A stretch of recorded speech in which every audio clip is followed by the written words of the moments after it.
and I worked on it till pretty late last night. But I want to say one thing to the American people. I want you to listen to me. I'm going to say this again. I did not have sexual relations with that woman, Miss Lewinsky. I never told anybody to lie, not a single time, never. These allegations are false, and I need to go back to work for the American people. Start this meeting in a couple of minutes. First, I got something I got to say. A lot of rumors, a lot of Facebook talk about me, put me down, my family, and they're all lies. It wasn't no $30 or $100 call.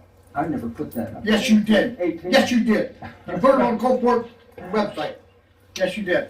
Same way Jerry made it in his statement in his video. People came in my office and told me. $3,400. That was a mistake down the line. Someone misread the hours. So get your story straight next time. If a counselor through the solicitor presents a demand for $3,700 to resign from counsel and does not, does intent legally raise to an ethic violation? Your question touches on a profound intersection of ethics, intent, and public trust. In Pennsylvania and broadly across U.S. municipal ethics frameworks, the mere intent to solicit payment in exchange for resignation can indeed raise serious ethical red flags, even if the transaction is never completed. Legal and ethical implications of the demand. Here's how this scenario may be interpreted. Quid pro quo behavior. A demand for money in exchange for resignation could be construed as a form of quid pro quo, leveraging public office for personal gain. This violates core tenets of public ethics, regardless of whether the payment is made. Intent versus action. In ethics law, intent matters. If a counselor, through a solicitor, makes a financial demand tied to their official role, it may trigger scrutiny under Pennsylvania Public Official and Employee Ethics Act, 65 PAC.S.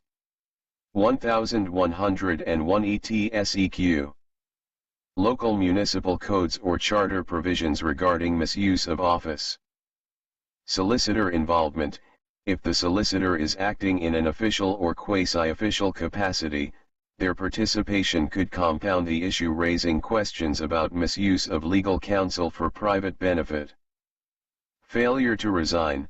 The fact that the counselor did not resign may not absolve the ethical breach. The act of making the demand itself could be sufficient to warrant investigation.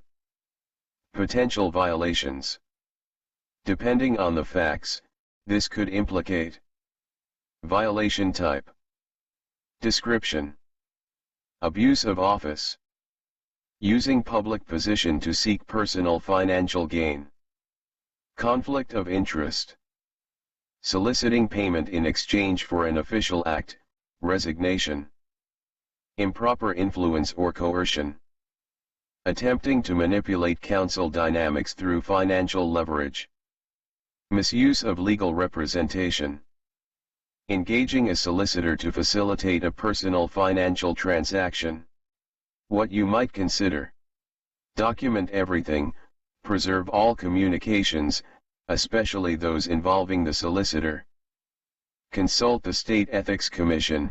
You may file a confidential inquiry or complaint with the Pennsylvania State Ethics Commission.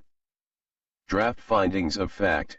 If you're preparing a public statement or internal report, I can help you structure it to reflect the seriousness of the issue while maintaining procedural integrity. President Bill Clinton ultimately admitted to having an inappropriate relationship with White House intern Monica Lewinsky. Timeline of admission and events. Initial denial.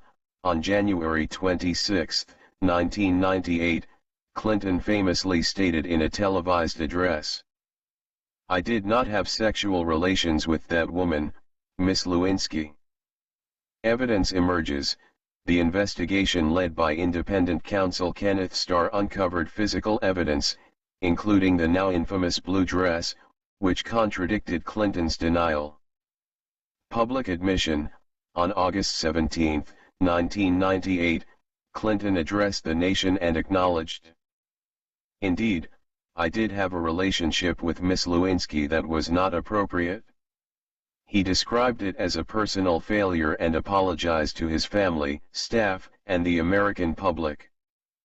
Legal consequences: Clinton was impeached by the House of Representatives on charges of perjury and obstruction of justice, largely stemming from his misleading testimony about the affair.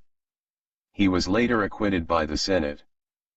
Ethical and legal fallout: Clinton was held in civil contempt of court for giving misleading testimony in the Paula Jones case. He paid a $90,000 fine and had his law license suspended in Arkansas for 5 years. He was also disbarred from practicing before the U.S. Supreme Court.